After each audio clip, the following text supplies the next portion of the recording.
Good morning. Today I just want to chat a little about my planner. I have a few things I'd like to go over, how I'm scaling down my tracking for now, and the advantages of having everything in the same book. So first, the tracking. My monthly tracker looks like this, and since I got ill, it's been really patchy, and I just feel like this whole, there are advantages to tracking the whole month because you can see more of a bird's eye view of what you're doing, but sometimes it can be hard, like for my back exercises and my knee exercises that I really want to do at least 5 times a week. It can be hard to see if you're doing that because you're looking at the whole month and it's, scattered with all the other stuff. And yeah, so I have started tracking this week here, but I made a new tracker on my weekly spread. And I'm not drawing the boxes beforehand. I draw them as I do a task. I draw a new box and then fill it in with the daily colour. So I've done a few things on Tuesday, and I scaled down all these cleaning things. Not right now, okay? If you look at my energy tracker for the month, there are no plus signs. Oh yes, there's one. On the 2nd of May, I woke up feeling refreshed, but the rest of the month has just been, zeros and minus signs, and there's been a few stressful things, and I've been ill, and, I just don't want to expect this much from myself right now. So I'm scaling it down both when it comes to the amount of days I see at a time and the amount of tasks or habits that I do. So I only have my exercise programs, my stretching, the water I need to drink every day, and washing the dishes because, if you don't do that, they build up. So I think these are the most important to keep going even when I'm not feeling it. I'm also tracking. I talked in another video about how when you don't know what to track, you can start with a qualitative study to see what seems to be the problem. So I did that here in my health insert or section at the back of my planner. And my snapping hip is something I want to track because sometimes it's fine and sometimes it's really bad. So I made boxes for the whole week, and I just fill in whether my hip snapped that day or not. Because it's something I want to know when I go see my physical therapist next time. That's it for the tracking. What was the other thing I wanted to talk about? Oh yes, the new setup with everything in the same book. Actually, there are 2 advantages to this. I try to play with my planner instead of getting lost on social media. It sometimes works and sometimes not. I tend to get stuck on YouTube, and really I should only use YouTube while I'm doing my exercises. That was sort of the rule, that I could only watch planning videos, journal videos, stuff like that while I was exercising, but I really fall off the wagon when it comes to that. But using my planner and having it with me at all times is actually helping, because when you're bored, it's so easy to take out your phone, but if you have a journal, planner, book, whatever with you that you really like working in or playing with, it can be a really good substitute, and you're not, you know, bombarding your brain with new input. You're actually being creative and perhaps relieving stress by, you know, making layouts or writing about your day. So I think that makes for a less stressful morning. For example, you know, I try to sit with my journal and just write something, like I wrote what I dreamt of tonight, and then I wrote down the name of a song that is an earbug for me right now. You know, just random stuff. I used to do morning pages, but it's too much work. Sometimes I just don't feel like writing a lot, but I do write things throughout the day. Let's have a look at a typical page. Well, maybe this one. I'm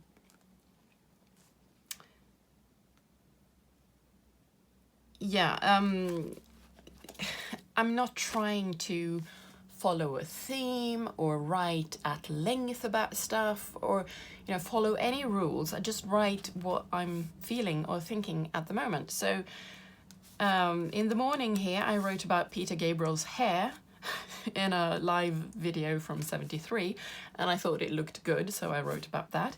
Then I drew a tarot card, Page of Wands, and you know, wrote what that means. Then I wrote about this Eurovision Song Contest song that was also an earbug, and I listened to it on repeat. Okay, and then I wrote about how I felt and that I was tired and sort of weepy. And then the next day I wrote about sleeping badly. It's just random stuff. So I don't feel like I have to fill 2 pages for each day or anything like that. I just write down what pops into my head. Sort of the same way that you Google stuff on your phone that pops into your head, but this is, you know, you don't cram things into your head, you get them out of your head instead. And the other bonus is that when you bond with your journal and you constantly handle it, look through it, write in it, and you're sort of, I don't know, holding yourself accountable and using it instead of your phone, sooner or later you will sort of end up on these project pages and just flipping through those to, let's see. This one was a spread that I landed on this morning. It's my cleaning someday maybe list. When I look through my planner instead of Googling or looking at YouTube or Reddit or whatever, I am reminded by the long-term stuff that I might like to do. And, you know, it's not that I look at this list and think, oh, I'm going to clean my mattress today, but I am reminded that it's something I'd like to do at some point, and perhaps one day when I'm feeling it, it pops into my brain because I've flipped through these pages instead of having it in a separate binder that I never look at. And, you know, it's more accessible. It's higher up on the hard disk of my brain because I interact with these lists more when they're in the same book as my daily planning. What else? Bonus content. Because this is, you know, most of you can just switch off the video now. Those of you who are interested in world building can continue watching. These papers are, I've used them to sort of well, when I've made, let's see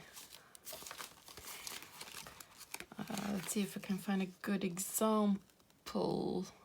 Yeah, like spreads like this where I've made backgrounds you know, made colourful backgrounds to write on. Sometimes I use scrap paper to, what's the word?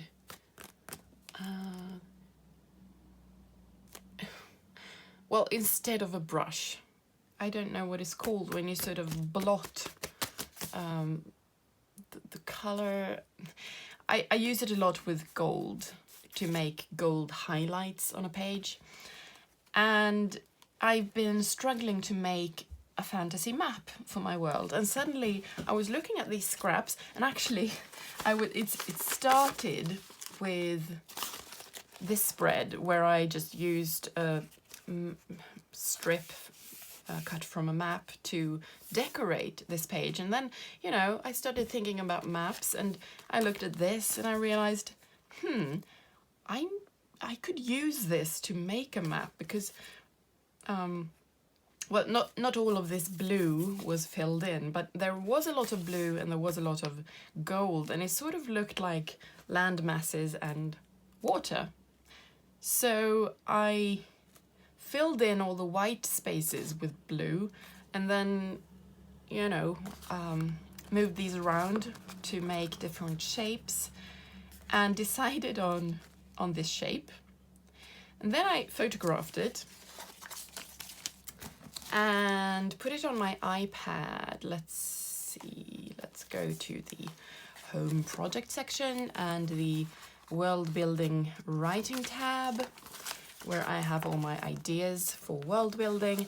And this is a separate piece of paper that I put on the iPad, and you know, pulled the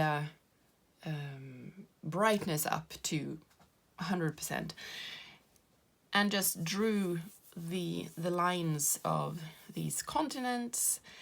I'm going to fill in, you know, I'm going to paint the water blue and all that stuff, and put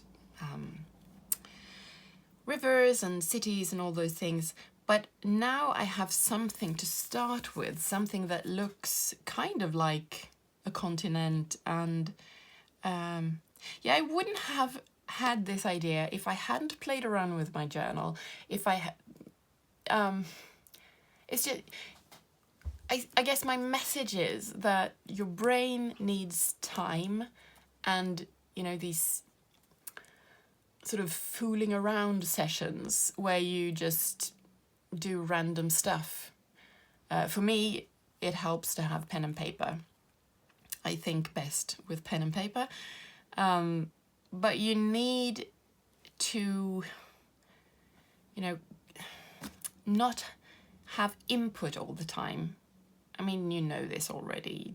It's bad to mindlessly scroll and just fill your head with negativity from comment sections, blah, blah, blah.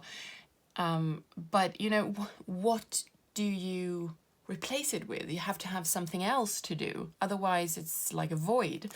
And for me, I fill the void with my planner.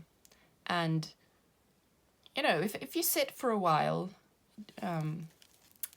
and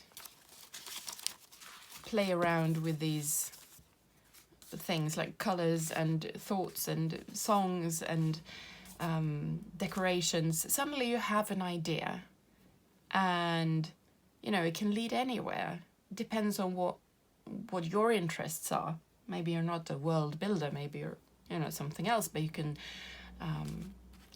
get a good idea about what you want to cook for dinner or anything, really. So yeah, that's one rambly video, another rambly video, I should say. But I guess that's what I wanted to share today.